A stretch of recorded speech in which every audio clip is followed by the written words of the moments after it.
presentation, you can please feel free to just leave. And we asked everyone to be fairly respectful. If you have any other opposing opinions, or if you think some sort of fact is disputable, please respectfully dispute it. Thank you.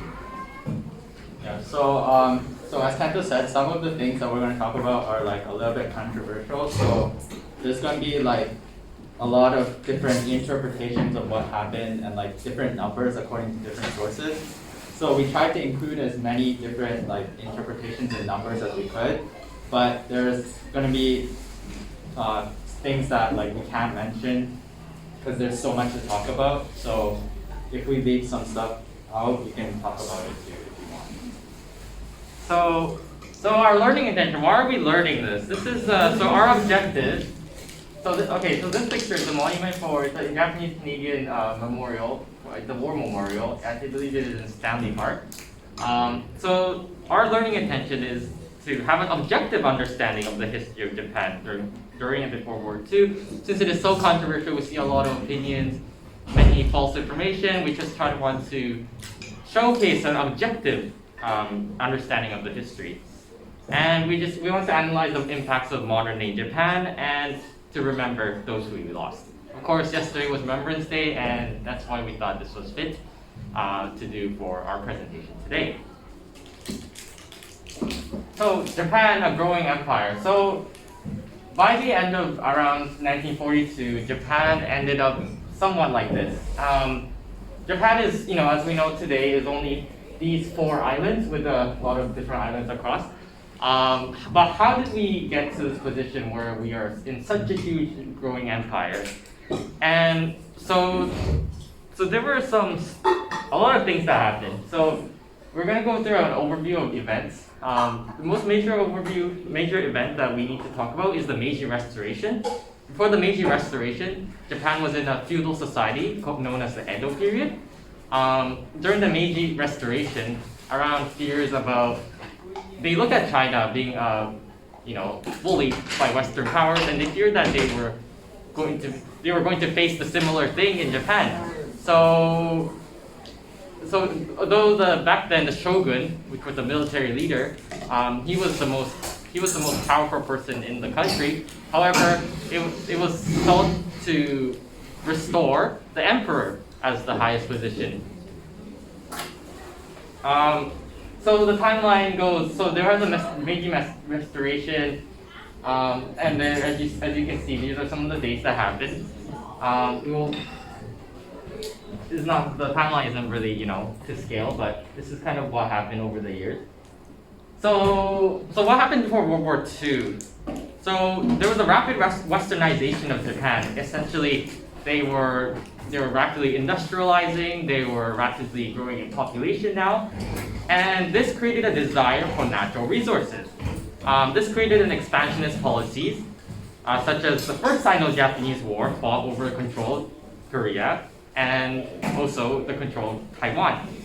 So this war later resulted in the annexation of Korea and Taiwan, and then eventually the invasion of Manchuria in 1931, and the establishment of a puppet state known as Manchukuo. This, of course, during that time, you might know a little bit about the League of Nations. The League of Nations was, created after World War I, and they were basically not trying to take over the world. But then Japan justified this by saying that there was a small explosion near the Japanese railway, but that was actually staged by the army and blamed Chinese dissidents. And essentially after that, they invaded Manchuria and then left the League of Nations. So from then, not many major things happened with Chinese-Japanese relations. But through 1931 to 1937, there were just small minor skirmishes alongside railways. But then it led up to the second Sino-Japanese War. There was a Japanese soldier that was missing and in town, and they demanded to search for him in town, but they refused, and this later escalated in the Chinese army farming against the Japanese army, and which later resulted in the second Sino-Japanese War. The Japanese captured major cities of Beijing, Shanghai, and then the capital, Nanking, or Nanjing. this resulted in the Nanking Massacre, or the Rape of Nanking, that is very famously talked about. We will be talking more about it in detail very soon. But then soon the war reached a stalemate as China continues to receive funding from Soviet Union, and more so by the US after the attack of Pearl Harbor. So the Chinese nationalists retreat into the Chinese countryside and begin a war of attrition. But then a turning point. So in 1941, the Japanese armed forces decided to bomb Pearl Harbor in order to try to stop the United States from entering the war, which obviously backfired. And so the U.S. before Pearl Harbor, they were neutral and they only assisted through giving weapons and money to countries like China and Britain. And this attack on Pearl Harbor also went simultaneously with other colonies in the Pacific, so the Philippines, Guam, Malaya, Singapore, and Hong Kong. And it made the Americans really angry and allowed the government to declare war on Japan and Germany. And even though the Germans and the Italians had no obligations to do so, they also declared war on the United States, which leads to the Second World War. So we're gonna fast forward quite a bit, and essentially Japanese forces were being fairly successful at the beginning, but then as resources start depleting, as things it's just that the United States was generally just stronger. We end up in the Battle of Okinawa in 1945. We jumped quite a bit, but it is the first and last battle to be fought on what is now present-day Japan. So Okinawa is it's an island a little bit off the coast of the mainland islands. And it was actually estimated that more than half of Okinawans are ethnically different to Japanese people on mainland. So more than half of Okinawans died or suicide or went missing. And this was one of the deadliest battles in the Pacific, and one with the massive civilian population that was involved. So there was a lot of intense kamikaze attacks, huge damage in fleets of both sides, and so as Okinawa was invaded and captured, it became the anchorage for invasion of the mainland. And actually, it was so severe that almost 90% of all buildings on the island were destroyed. And there was some actually historians believe that this was the reason why the United States decided to use the nuclear weapon. The fierce defense may have made American strategists think of an alternative way to stop Japan, and that was to use a very lethal weapon known as the nuclear bomb. So this battle is kind of like the closest thing we have to seeing what what an invasion of the Japanese mainland might have looked like. So there was constant shelling of the Okinawan islands, and many civilians were caught in between the the Japanese army, and the American forces. And we want to talk a bit about how there was about some stuff that happened with civilians. So even after the end of the war, many Japanese Okinawan people, they were hiding inside these caves to avoid being shot by bombs, right? So in fear of they were basically told that if they were to be captured by American soldiers, they would be tortured. Some were even told that they would be dragged by tanks.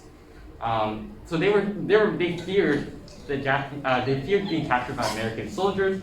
So a lot of them, from drugs by doctor or burning of beds or simply stabbing themselves, they actually suicided in fear of what they were to face outside. In reality, that was never really a case, but we'll talk about some of the more crimes committed in Okinawa after. So we reached the end of the war in August 1945, August 15, 1945. So before that, the atomic bombs dropped on August 6th, and the atomic bombs dropped on August 9th. These two bombs, they killed around 129,000 to 226,000 people over 2 to 4 months. This led to, of course, the official surrender on August 15th and the actual signing on September 2nd. So there's a poem written by someone who had experienced the bomb. If you guys want to read it by yourself, or it's quite horrific.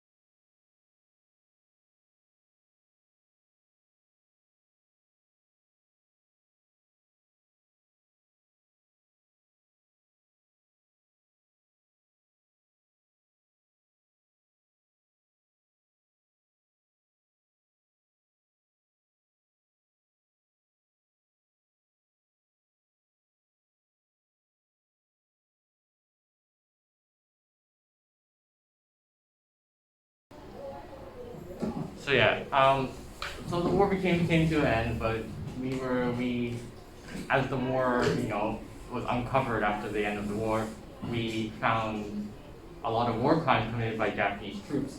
Of course, we're going to talk about both the war crimes committed by the Japanese and Allied troops.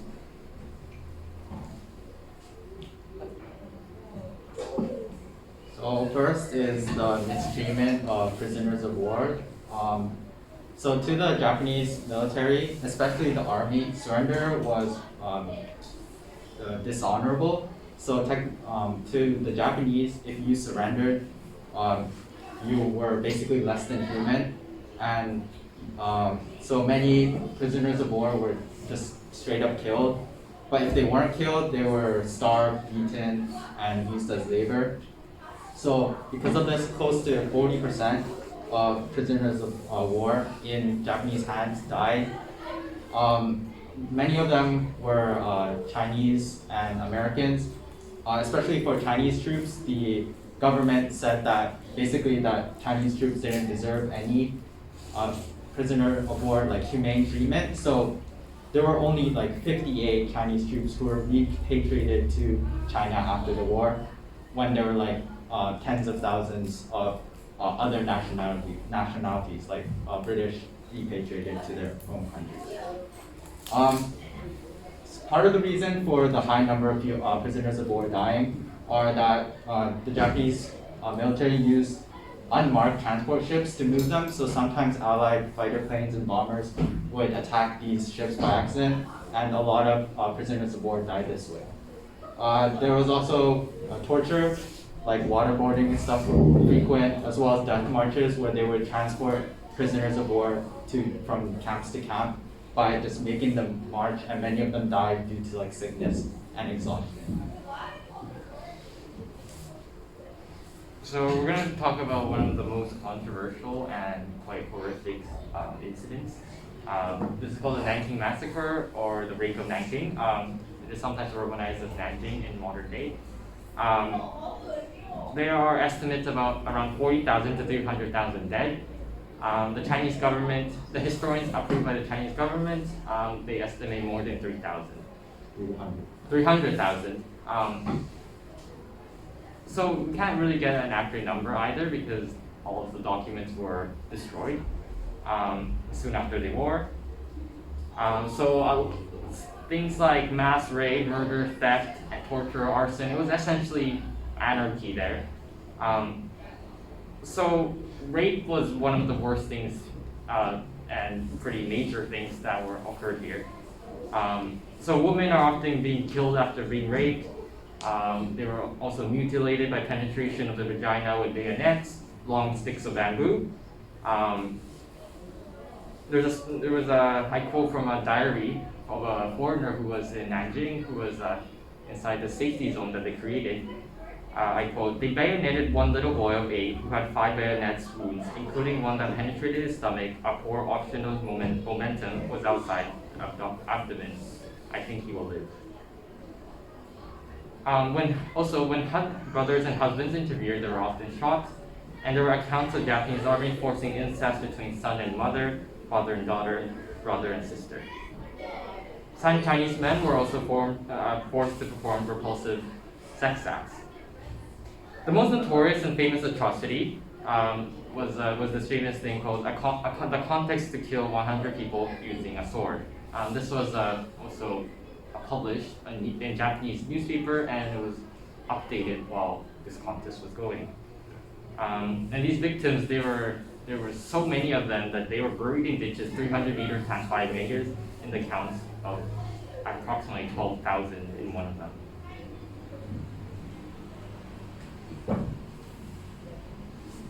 So the Manila Massacre, this is much less well known. I didn't know about this before doing this research. Estimates are around 100,000, but some say it was up to 500,000. This was committed in 1945. There was violent mutilation, rape, and massacre, as we see in other massacres that we talk about. So during the American advance into Manila, which is Philippines, I remind, many Japanese troops took out the frustration of civilians to violent mutilations, rape, and massacres within schools and hospitals, which are technically guaranteed to be safe by international law. They were also used as human shields in front lines, and pregnant Filipinos were killed by having bellies ripped open. Many rapes, there were mass rapes, and they were committed for even children, many who were 12 to 14 years old.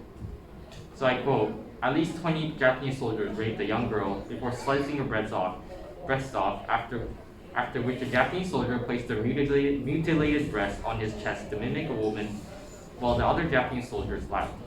The Japanese then doused the young girl and 2 other women who were raped to death in gasoline and set them all on fire." So these two are only like major examples of like the violence, the rapes, and the really horrific stuff that happened during the war. There's obviously many more different like massacres and things that happened, but these are like the 2 main instances. Okay, so now we're going to talk about Unit 731. So I'm sure some of you may have heard of this unit, but basically it was a biological and chemical research unit started by the military, and they conducted lethal human experiments on prisoners. So these prisoners included common like criminals, bandits, anti-Japanese people, political prisoners, and mentally handicapped, as well as people that the Kempeitai or the military police deemed just generally suspicious. They included mostly Chinese people, some Korean, Russian, Mongolian, and other European people as well. And there were men, women, elderly, children, and even infants. Even Japanese employees who contracted diseases while they were working there also were used as test subjects for experimentation. So the main things that they did were vivisection, so operations, almost all of the operations done at the facility were done on living people, so they were all vivisections. Biological warfare, so they would experimentally drop things like plague bombs, so fleas infected with plague on cities. Germs, they placed germs in wells, and this is estimated to have killed hundreds of thousands of Chinese civilians. They also infected the prisoners at their facility with diseases and cut them open to study their effects while they were alive. They also did weapons testing, so they tested flamethrowers, hand grenades, bombs on people, and then they would cut them open to see the effects. So on here you can see, I think it's an example of testing a flamethrower on people. They also tested chemical weapons, so like poisons, gases, to study the effects of that on people. And then some other stuff they did were depriving people of food and water to find the time until they died, putting them into pressure chambers until their eyes popped out, experimented on relationships to find between temperature and time until death. They crushed people with heavy objects, electrocuted them, exposed them to lethal amounts of X-rays, injected with seawater, burned or buried alive, and also experimented with frostbite. So researchers were given immunity by the American government after this, so none of them were put on trial for their war crimes. And so this is similar to how German researchers were given immunity, and they used the information to develop bioweapons. Prisoners were also routinely raped by the guards. And many professors, doctors in Japan were attracted to come to this facility because of the financial support and the opportunity to experiment on living humans. And they were desensitized to conducting experiments on these people. It was based in the puppet state of Manchukuo from 1935 to 1945, so 10 years. And up to 500,000 people are thought to have died as a result. And nobody who entered this facility came out alive. So of course, many other war crimes were committed, including forced labor, prisoners of war, being and occupied people being forced to use of forced labor, chemical and biological weapons, for example, using poison gas and spreading diseases intentionally. There were, of course, hundreds, if not tens of thousands of the military looting because they could not supply the forces. So they encouraged this. So we're going to talk a bit about some of the Allied war crimes committed towards the Japanese army and the people. So the shooting of surrendering troops. So many American soldiers shot surrendering Japanese troops as soon as they found them, or when they were transporting them to camps, because they believed that Japanese people were unworthy of humane treatment. This is because of media portrayals and also a lust for revenge and many other reasons. So there were also instances of Japanese soldiers pretending to surrender, which furthered this distrust. And the prisoner to death ratio at one point was 1 to 100 in 1944, but then the American command tried to make their soldiers take more prisoners of war, so it was reduced to about 1 to 7 in 1945. There was also mutilation, so war trophies. Some, mostly Allied troops, took body parts as war trophies, so like skulls, bones.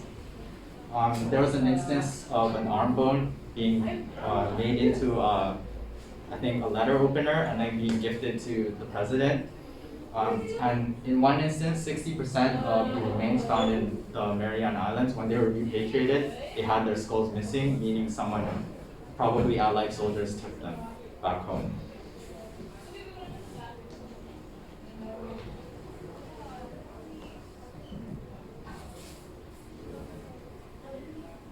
So after and during the Battle of Okinawa, as we talked about earlier, there were cases of reported rape, and as well as many unreported rape due to, of course, shame.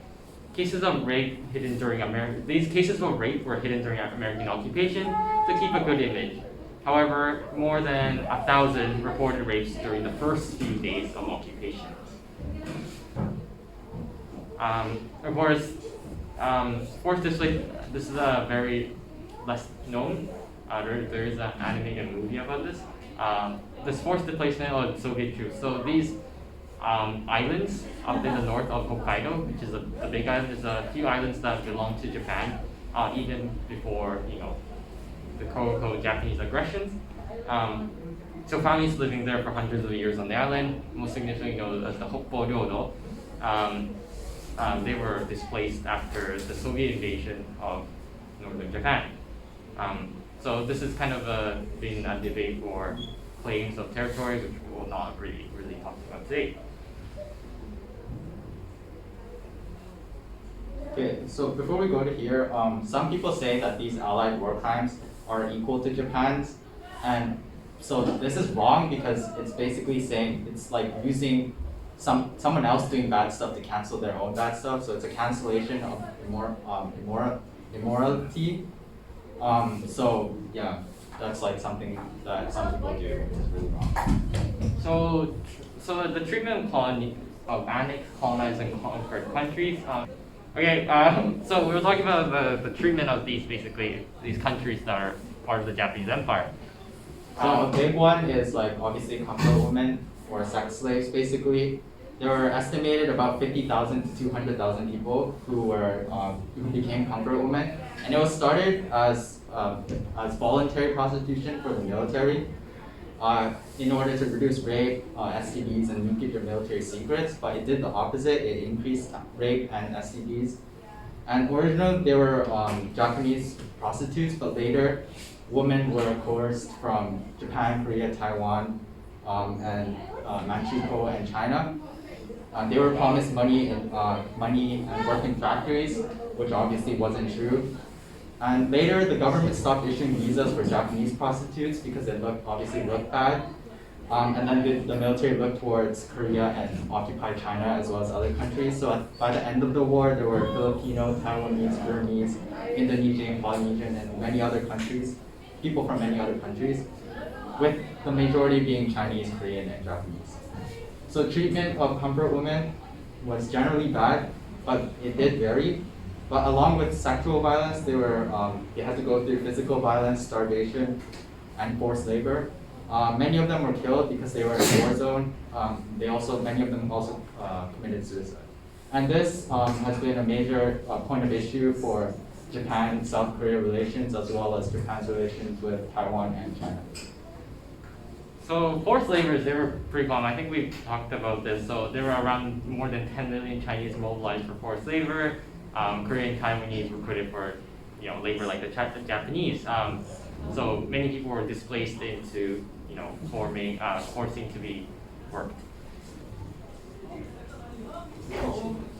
Okay, we're gonna skip this, but this Burma Railway essentially it was hundreds of thousands of people being forced to build a railway between Burma and Thailand, which resulted in hundreds of thousands of deaths. So we want to talk about a bit of the impact on modern day Japan. It has quite a lasting impact. We're quite running out of time, so we're going to kind of speed run through this. So the education, basically, it kind of does not mention a lot of the things that happened that we talked about. And a lot of Japanese still believe some of these did not happen. They think that they did not happen, or they just don't know about them at all. There's a lot of more focus on the tragedies of Japanese civilians rather than what they had done to other civilians. So yeah. So the government has made lots of apologies, like more than 50 apologies since the 1950s. But many people, especially in China and Korea, believe that Japan has not apologized enough.